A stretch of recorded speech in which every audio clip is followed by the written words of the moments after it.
आजचा व्लॉग खरं ना खूप दुःखद अशी घटना घेऊन आले मी तुमच्याबरोबर शेअर करणार आहे की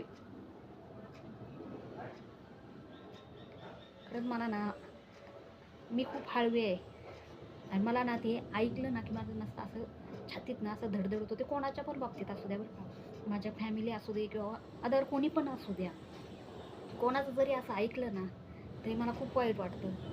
तर अशीच एक दुःखद घटना घडलेली आहे.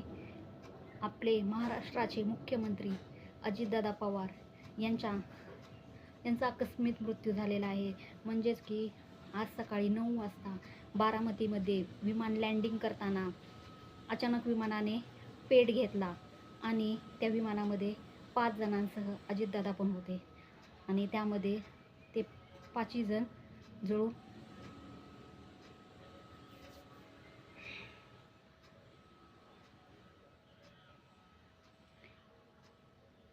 खरंच आपण ना कधीच अशा म्हणजे काय म्हणतात त्याला, अशी कोणत्या गोष्टीची अशी म्हणजे आपण हे ठरवू शकत नाही की आज आपल्यावर ही वेळ येणार आहे.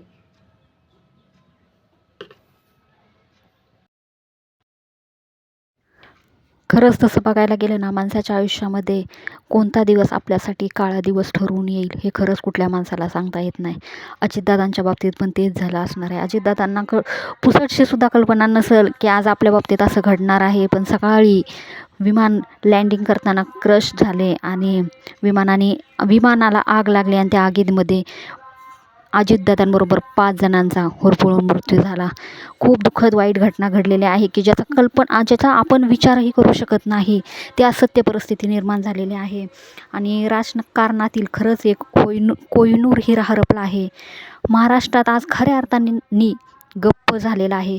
राजकारणात अनेक नेते येतात जातात, पण काम करणारे नेता असा सहज खरंच मिळत नाही आणि आज एक धडीचा आवाज शांत झालेला आहे.